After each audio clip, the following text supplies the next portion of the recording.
All right, welcome everyone. We are so excited to have you with us here today as we continue to celebrate Kansas Day. And I don't know about you, Joy, but I've been so excited to be able to see the sun today and just feel it's nice, nice to see sunshine in the state of Kansas. So welcome, everyone. I have Joy here from the Kansas Historical Society up in Topeka, and you should be able to see her screen. Just a quick note there that you do have the ability underneath the Q&A to ask questions and leave comments throughout, and I'll be monitoring those on the back end. The first thing I'd love for you guys to do is go ahead and put in the chat what school you're with today joining us. We know we've had people from across the state joining. Joy, thank you so much for being here today.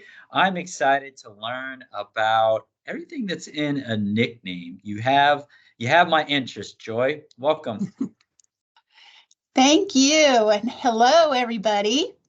I hope you're having a great Kansas Day. My name is Joy, as he mentioned, and I work at the Kansas Museum of History in Topeka.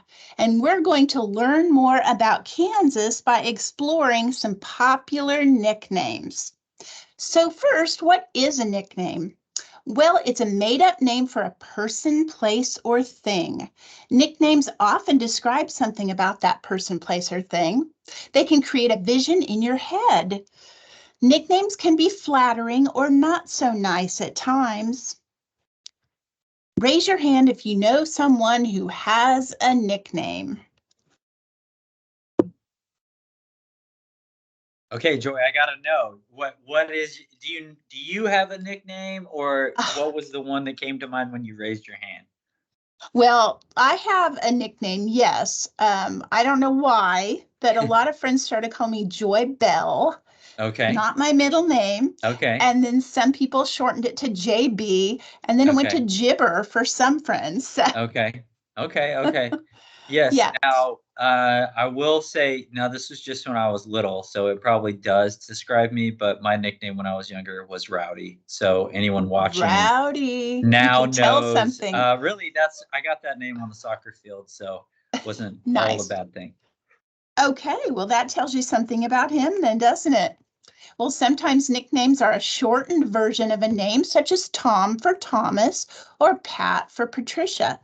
Sometimes a nickname comes from a mispronouncing a name, especially within families. You might have a special name for your grandparent that only you use for them.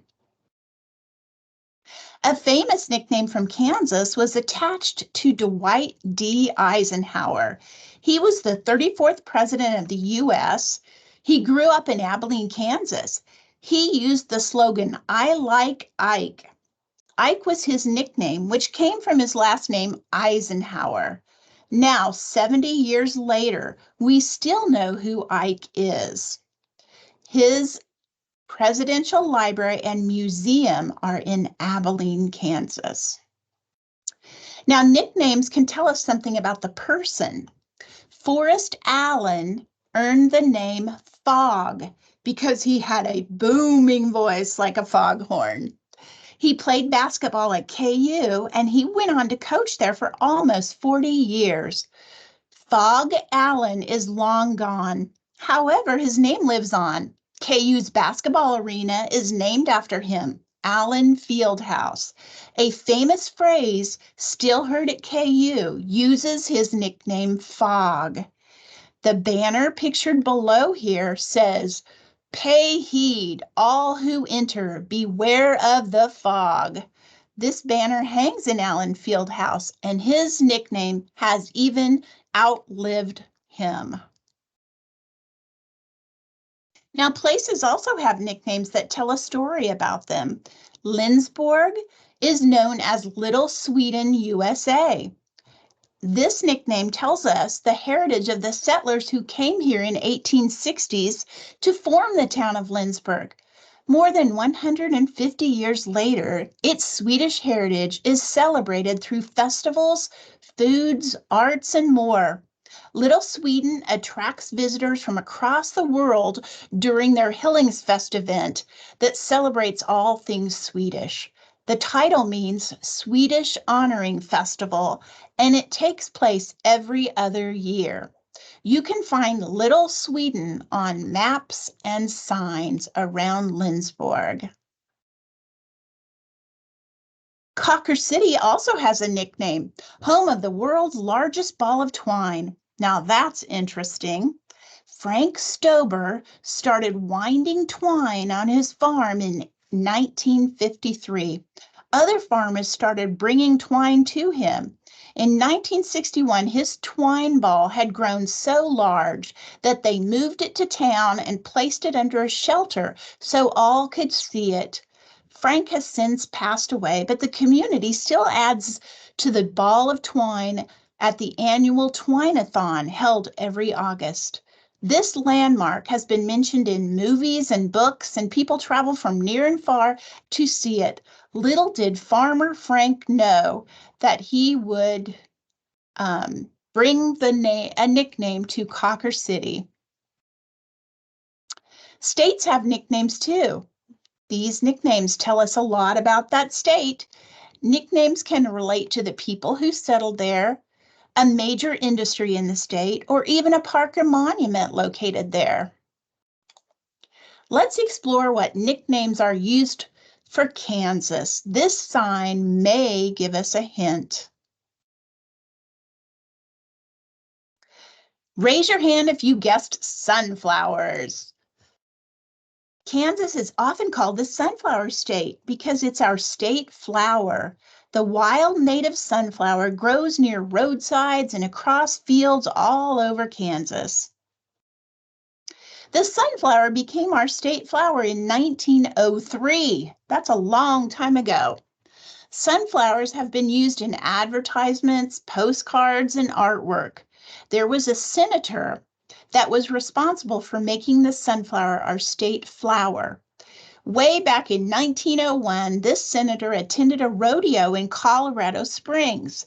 He noticed that all of the people from Kansas that were in the rodeo wore sunflowers to identify themselves. He felt that it was a pleasing scene, unique and attractive to every citizen of the sunflower state. So he thought the state flower should be the sunflower. It was meant to be. The sunflower symbol has become a way to further express the Kansas identity. There are many businesses that use the sunflower as a logo. Why do you think they choose the sunflower to represent their businesses? You can type answers into the chat if you'd like. And some of those businesses that we see here, there's Sunflower Bank, Sunflower Soccer Association, a sunflower rental place, Sunflower Gymnastics, and all kinds of businesses named after the sunflower. As you probably know, our state flag features a sunflower above the state seal. Kansans are proud to use a sunflower as a symbol. Let's explore some more nicknames for Kansas. Now let's think about a crop that farmers grow here in Kansas. They grow a lot of it. Did you guess wheat? Kansas is called the wheat state. Kansas is the nation's leading wheat producer. Currently, Kansas is the world's best source for hard red winter wheat. The Kansas wheat industry is a vital part of Kansas economy. Car tags have been designed with wheat stalks like these two Kansas tags. When people from other places see these tags, it tells them something about our state. Many states feature nicknames on their license plates. Next time your family travels on the highway, take notice of car tags to see what you can learn about other states. The wheat state has become a popular identity in Kansas for many years, as illustrated by the businesses who used it to emphasize their Kansas location. We have Wheat State dental offices, Wheat State Tech Solutions, even the Wheat State Pizza. Pretty interesting. Yeah, Joy, and many of them did kind of drop in the chat there that they felt that these businesses wanted to appear local, which is why obviously they're using that sunflower symbol. Very good. Yes. Those nicknames tell a story about their business, tell people where it's located. Okay, so Kansas is an agricultural state. We have lots of farmland and farmers that grow crops that feed people in the US and beyond. If we would grind all the Kansas wheat into flour, it could make 36 billion loaves of bread each year. That's enough to feed everyone in the world for 2 weeks. That's a lot of bread. Other crops such as corn and soybeans are grown here. Kansas ranchers raise livestock that feed people too. So signs along Kansas highways often read like this one Kansas farmer feeds more than 155 people plus you. Because of our farmers and ranchers, Kansas is also called the breadbasket of the world. Okay. So Kansas farmers have been helping feed others for over 100 years. During World War I, when some European countries were suffering, Kansans donated over 50,000 barrels of flour made from Kansas wheat. The flour was shipped in cloth sacks. People in Belgium were so grateful for the flour. Known for their excellent handiwork, Belgian women and girls began to decorate these empty flour sacks with designs and words. This flour sack was delivered to Kansas 2 years ago, 2 years after the flour was shipped there. It features words in French that say, "Thank you, America." It has wheat stalks surrounding an American flag and a Belgian flag. It also mentions the town of Neerpelt, which must have been where this bag of flour ended up. So several of these decorated flour sacks came back to Kansas in the years following, and we have several of them in our museum collection, and it tells a story of Kansans being very generous to our friends in Belgium. Now, some nicknames are not so flattering. Kansas has been called a flyover state. People who use this term think Kansas is just a place people travel through or fly over to get to another location. But we all know that Kansas is worth visiting and even staying a while. Would you give this nickname a thumbs up or a thumbs down? Show me your thumbs. I definitely think it's a thumbs down. So this white star on this US map marks the location of Kansas. It also marks the exact middle of the 48 connected states. No other state can claim that they are right smack in the middle. If you were to visit the exact middle of the connected 48 states, you would be near the town of Lebanon, Kansas, where this sign is found. Because we are in the exact middle, Kansas is sometimes called Midway, USA. Kansas celebrated its 100th birthday in 1961, exactly 100 years after we became a state in 1861. This plate was made for that celebration. See what the plate says? It says Midway, USA. Can you do the math for when Kansas will turn 200? And that will be called a bicentennial, meaning 200 years. You can post your answers in the chat if you'd like. That would be 1861 plus 200 years. We've explored 5 nicknames for Kansas: the Sunflower State, the Wheat State, the Breadbasket of America, Flyover State, and Midway, USA. Each tell part of the story of Kansas and Kansans. And by the way, if you did the math right, you should have come with 2061 for the bicentennial. Okay. And to wrap up this little session, I'd like to mention that one of my favorite phrases from Kansas, it's not really considered a nickname, but it is recognized worldwide and attached to Kansas. There's no place like home. Most of us know Dorothy from the movie Wizard of Oz made this line famous as she clicked her heels together to return to Kansas. We all here call Kansas home. I hope you are very proud to be from Kansas. All right, do I have any questions out there or comments you'd like to say about nicknames? Yes. So, what about someone asked about the air capital of the world, being that we're in Wichita, and so I guess for conversation point, is that something just known for Wichita, or is that more of a Kansas thing? And so that was a good question that came in. Yes, that's very good. You know your city well. That is a well-known nickname for Wichita. And it's because so many people many years ago at the turn of the century gathered in Wichita and joined forces to become a huge center for building airplanes. And how exciting that would have been because they just had finished traveling by covered wagon. There's a few cars being built. Their train had just come through, and all of a sudden, people could fly.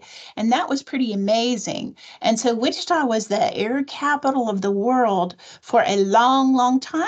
I'm not sure. Maybe you can tell me if that's still being used or not. I know some of those airline businesses have moved out of the state onto other places, but some of them are still there. So I'm glad that you mentioned that. That's really Sure. good that you know that. Yes, and for those that don't know, I am located in Wichita, and that is something that you hear. Obviously, Boeing has moved on, but we still have Spirit. We also have Cessna, so we have several that are still here. Um, Even there's a lot of small companies that are still there, but it is quite the Wichita Air Museum. Is a cool place to see where you can just see all the ones that were born out of Wichita and have even moved on. So it's very interesting. Some of them even started together and then they split off and are still around. So it's cool to see. Another question, and again, friends, if you got questions, of course, you can go up to the very top and drop those questions in. Question came in just now. What is your actual joy? They want to know what your favorite nickname is out of the ones that you mentioned. Well, I have to say I'm from Mitchell County originally, so that big ball of twine I stuck in there because that's from my home area. I do like that, but I will always love the wheat state. Wheat harvest brings a lot of memories back for me. It's a time when small communities and larger ones too come together. Always asking how the wheat harvest is going if you're not a farmer, or farmers are gathering at the elevator telling stories of how their crops are this year and where they are in the cutting process. So I always found that very exciting, and I think wheat harvest is probably the most special one to me. Wheat state. Okay, all right. And then another question that kind of came in, were there any other nicknames that you maybe researched that, for the sake of time, didn't make the list that you considered and as you go through there? Well, we always here at the Kansas Museum of History, we talk a lot about Bleeding Kansas. That's a Mm, nickname that came to us in our territorial days.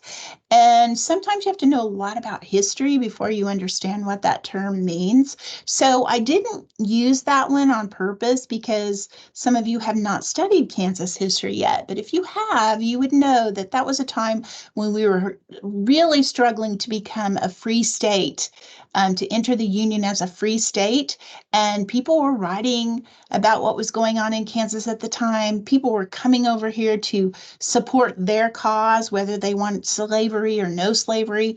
And there were some struggles here and some battles that took place. I don't think it was always as bloody as they made it Sure. sound in the newspapers, because they still do that today. They exaggerate sometimes in the media. But we did get the nickname Bleeding Kansas at that time. So yeah, that's a big one from our past. Another great question that came in, and I took it upon myself to Google some of these, but maybe we'll test your Kansas history. What are some unique nicknames for some of the cities in the state, other the ones that were mentioned already? Gosh, now you've put me on the That's all spot. right. That's all right. I have a few here. Now, I will say Okay. I went to, I'm a Bethany grad, so I was familiar with Lindsberg and Little Sweden. I think Uh-huh. one that is said a lot is actually the Little Apple for Yeah, Manhattan oh, is sure. is used a lot as we go there.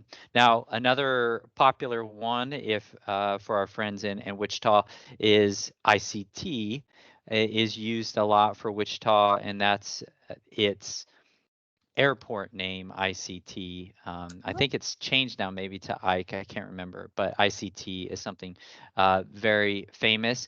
A few more that I'm seeing here is Lawrence, known as River City. Kansas City is KCK, of course. I thought Emporia's was neat here. It's called the front porch of the Flint Hills. Um, Yes. so that one's kind of fun there. Baxter Springs, first cow town in Kansas. So those are just a few that I was Hmm. able to Google there. Thank you. All right, Yes. let's see what else. Oh, this is a good question. I know we're talking about nicknames, but maybe you have this, maybe not. But how did the state of Kansas get the name Kansas is the Oh, question that came up. very good. Okay, well, we all know that there were people living here before Europeans came into this state and before we even had our little border figured out. There were Native Americans living here, and they had a language all their own. And the legend says that our name came from the one of the main tribes here, the Kansa tribe, and uh, very close to Kansas. It's spelled in various different ways throughout history. And it's said to mean people of the South Wind. We all know that Kansas has lots of wind. Yes. And so that's how history tells us that we got our name. Yes, and you did great on that history question, Joy. You would have done great on Jeopardy, but you're 100% correct. And so, of course, um, yeah, the people of the South Wind, of course, that's what Kansas basically means. Mhm. So, yeah, so those are a few things. Just taking a moment here to go over as we go through here. Um, I guess a question might be how does a city that came in here, because there's a lot of ones, but how does a town might get its nickname, right? So what may occur? Is it all of them like the ball of twine where it just starts, or how does that happen?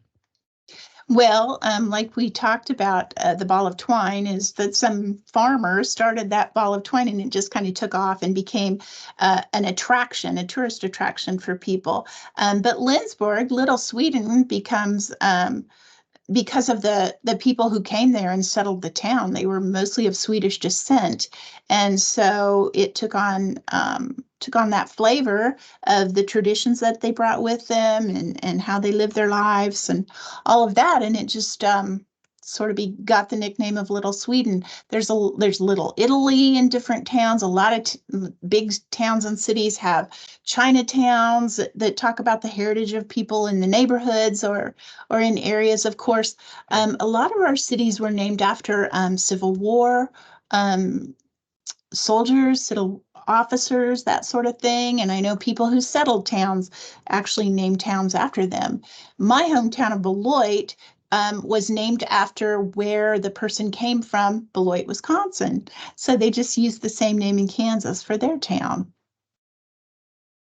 So Very there's all kinds of interesting. ways that, Yeah. yeah, all kinds of And like you ways. said, kind of going back to our first very our first conversation where we talked about just our nicknames, they sometimes can change over time or be more popular at one time over the other. So it's interesting there as we go through. So again, everyone, we just want to, sorry we didn't get to all the questions. I know that several came in, so thank you so much for that. It was a valuable lesson on nicknames. Joy, we just want to say thank you for taking some time out of your day to just teach us all about the nicknames from around the state and about the state. We appreciate you. Everyone wave goodbye to Joy. Thank you so much.